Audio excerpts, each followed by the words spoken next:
கண்ணா good morning. நான் உங்கள் maths teacher பேசுகிறேன். எல்லாம் என்ன பண்ணுறீங்க? நல்லா இருக்கீங்களா? நல்லா படிக்கிறீங்களா சாமி? ஏதாச்சும் சந்தேகம் இருக்கா?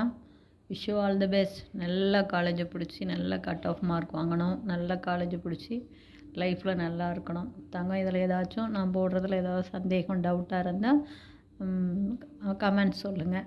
நான் அதுக்கு வந்து கிளாரிஃபை பண்ணுறேன். சரியா தங்கம்? இன்றைக்கி நம்ம பார்க்க போகிறது 12th ஃபோர்த்து சாப்டர் வந்து இன்வர்ஸ் ட்ரிக்னாமெட்ரி.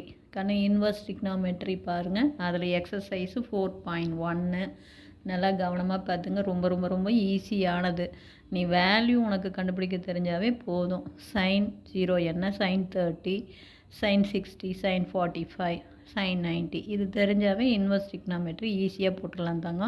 கான்செப்ட் தான் ரொம்ப ரொம்ப முக்கியம். இங்கே பாருங்கள், எக்ஸசைஸ் 4.1ல் find all values of x such that -10 pi less than or equal to x less than plus 10 pi and sin x equal to 0.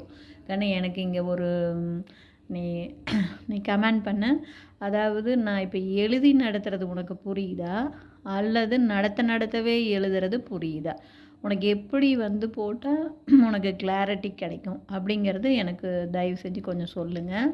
சரி, இப்போ பாருங்கள், -10 pi less than or equal to x less than or equal to plus 10 pi and sin x equal to 0. அதாவது இந்த இதில் -10 பையிலிருந்து +10 by வரையும் எந்தெந்த ஆங்கிளில் sin x வந்து 0வாக இருக்கும், இதுதான் கண்ணு.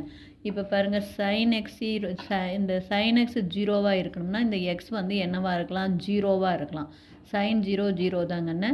அதே மாதிரி sin பையும் 0 தாங்கண்ணே. அதே மாதிரி நமக்கு sin 2 பையும் 0 தான். எக்ஸட்ரா சைனுக்குள்ளே எத்தனை பை வந்தாலும் 0 தாங்கண்ணே. sin 0வும் 0 தான். அப்போ தேர்ஃபோர் நமக்கு கொடுத்துருக்கிறதுல பார்த்தா நம்ம சொல்லலாம், இது எதுலேயுமே 0வாக வராது. நல்லா பார்த்துங்க. sin 0 0 தங்கம். அதே மாதிரி sin பை 0, sin 2 பை 0. அப்போ கொடுத்துருக்கிற இது டியூரேஷனில் இந்த இன்டர்வெல்லில் நமக்கு எங்கெங்கெல்லாம் sin x 0 வரும், எக்ஸ் வந்து என்னென்னவாக இருக்கணும்? எக்ஸ் வந்து 0வாக இருக்கலாம், அல்லது +r - பை, ப்ளஸ் பைலையும் 0, மைனஸ் பைலையும் 0. அதே மாதிரி +r - 2 pi, +r - 3 pi, extra எது வரையும்? 10 பை வரையும். பாரு, மைனஸ் பையும் இருக்குது, ப்ளஸ் பையும் இருக்குது. சைனுக்குள்ளே எந்த பை வந்தாலும், ப்ளஸ் பை வந்தாலும் 0, மைனஸ் பை வந்தாலுமே 0. கொஞ்சம் புரியுதுங்களா?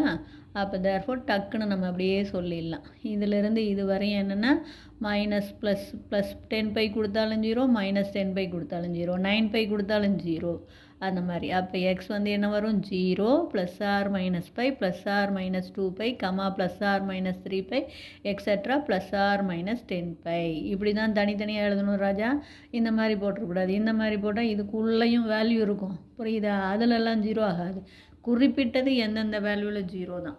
அப்போ இது தான். இது புரிஞ்சுதா தங்கம்? இதில் ஏதாச்சும் உங்களுக்கு ஏதாவது டவுட்டாக இருந்தால் எனக்கு கேளுங்க. தேங்க்யூ.